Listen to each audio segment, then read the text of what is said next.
আলাইকুম। আগামী নির্বাচনে যে কারণে জামায়াতের কাছে হেরে যাবে বিএনপি, 5ই আগস্টের পর থেকে বিএনপি এখন পর্যন্ত ইতিবাচক কোনো রাজনীতি পছন্দ করতে পারেনি। সাধারণ জনগণ যে ধরনের রাজনীতি পছন্দ করেন, আমাদের দেশের মানুষ মূলত শান্তিপ্রিয়। সাধারণ মানুষ যারা আছেন, যারা রাজনীতির বাহিরে আছেন, ওনারা শান্তিতে থাকতে চান। সমাজে কোনো ধরনের বিশৃঙ্খলা, কোনো ধরনের মারামারি, রাহাজানি, খুন খারাপি, চাঁদাবাজি, টেন্ডারবাজি, দখলবাজি, জোর জুলুম এগুলি ওনারা পছন্দ করেন না। ঠিক যে কারণে আওয়ামী লীগকে মানুষ পছন্দ করেনি। 5ই আগস্টের পর মানুষ ভেবেছিলেন যে হয়তো পরিবর্তন আসবে, আমাদের দেশের রাজনীতিতে ইতিবাচক কোনো পরিবর্তন আসবে বিএনপির হাত ধরে। দেখা গেল পুরো উল্টোটা। আওয়ামী লীগ যা করছে তার 17 বছরের ক্ষমতা থাকা অবস্থায় বিএনপিও একই কাজগুলি করতেছে। বিএনপি ব্যস্ত হয়ে পড়ছে, বিএনপি এবং তার অঙ্গ সংগঠনের নেতাকর্মীরা ব্যস্ত হয়ে পড়ছে চাঁদাবাজিতে, দখলবাজিতে, টেন্ডারবাজিতে। কে কোথায় কোন টেম্পো স্ট্যান্ড, কোন বাস স্ট্যান্ড দখল নেবে, কোথায় কোন টিভি স্টেশন দখল নেবে, কোথায় কোন জায়গা দখল নেবে, এবং নিজেদের মাঝে রাজনৈতিক কোন্দলের কারণে খুনাখুনি। গতকালও ঢাকার পল্লবী থানা যুবদলের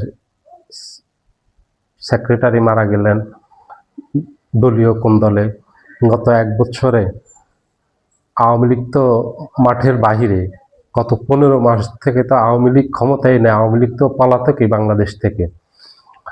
তাহলে বিএনপির যে 500-র উপর নেতাকর্মী মারা গেল, এটা তো আর আওয়ামী লীগ মারেনি, এটা অন্য কোনো দল মারেনি। এগুলি বিএনপির অন্তঃকোন্দলে মারা গেছে। শুধু গত 1 বছর, গত 14 মাসে চট্টগ্রামের রাঙ্গুনিয়া থানাতে 31 জন মারা গেছে, রাউজানে মারা গেছে প্রায় সমান সংখ্যক, এবং চট্টগ্রামে কয়েকদিন আগে ইরশাদুল্লাহর গণসমাবেশে ওখানে মারা গেল 1 জন।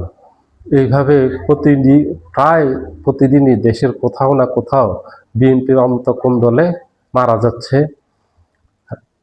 এবং ব্যবসা বাণিজ্যের ভাগবাটোয়ারা, চাঁদাবাজির ভাগবাটোয়ারা এগুলি নিয়ে মারা যাচ্ছে। বিএনপি মাঠের রাজনীতি করবে কি, ভোটের রাজনীতি করবে কি?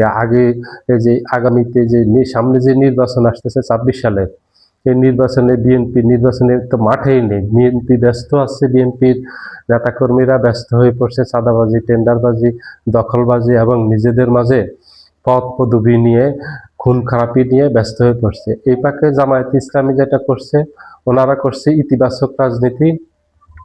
যেই রাজনীতি সাধারণ জনগণ চায়, যে রাজনীতি সাধারণ জনগণ পছন্দ করেন, ওনারা করছেন জনকল্যাণমূলক কাজ।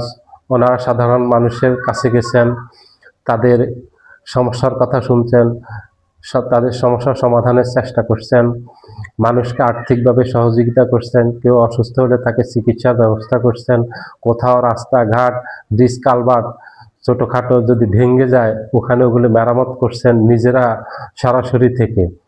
কোথাও বিভিন্ন জায়গায় জলাবদ্ধতা তৈরি হয়েছে, এই যে গত বর্ষাতে, সেখানে ওনারা খাল খনন করছেন, সিটি কর্পোরেশনের ভিতরে করছেন, সিটি কর্পোরেশনের বাইরে দেশের বিভিন্ন জায়গায়। এক কথায় হলো জামায়াত ইতিবাচক রাজনীতি করছে।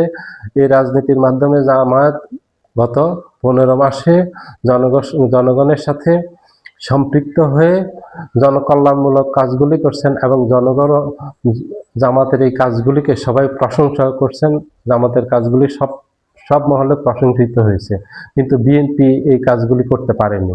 চাইলে বিএনপি করতে পারত, এবং বিএনপি জামায়াতের কাছে এইভাবে পরাজিত হতো না যদি বিএনপি ইতিবাচক রাজনীতি করত। কারণ বিএনপির জন্য যে সুযোগ আসছিল, বিএনপি সেই সুযোগটা কাজে লাগাতে পারেনি 5ই আগস্টের পরে। যে সুযোগটা জামাত পেয়েছে, জামাত 100-তে 110 ভাগ সফল হয়েছে। তারা ইতিবাচক রাজনীতির মাধ্যমে জনগণের একেবারে কাছে চলে গেছে।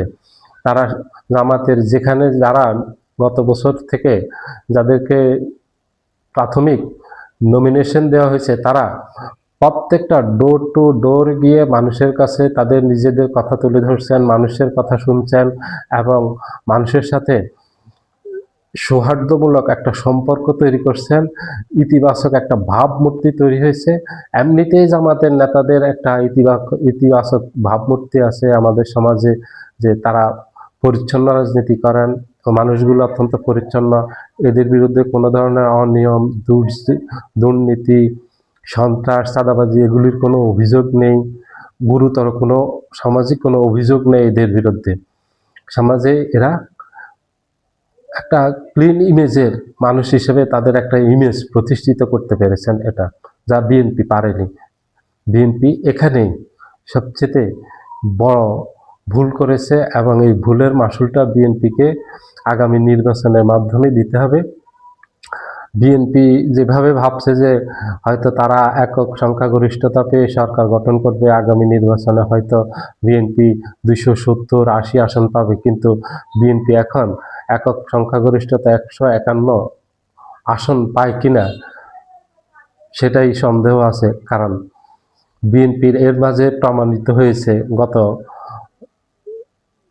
বিশ্ববিদ্যালয় 4টা বিশ্ববিদ্যালয়ে ছাত্র সংসদ নির্বাচনে যেভাবে জামাতের ছাত্র সংগঠন ছাত্র শিবির ভূমিধস বিজয় পেয়েছে, এতে বোঝা যাচ্ছে বিএনপির যে জনপ্রিয়তা দিন দিন কমতেছে। কারণ হলো বিএনপির নিজেদের নেতিবাচক রাজনীতির কারণে, এটা অন্য কারো জন্য নয়, যে তারা রাজনীতি করতে পারেনি, তাদের রাজনীতি করতে দেয়া হয়নি, যেটা আওয়ামী লীগের সময় করছে আওয়ামী লীগ। কিন্তু এখন তো আর আওয়ামী লীগ নেই, এখন কাউকে দায়ী করতে পারবে না।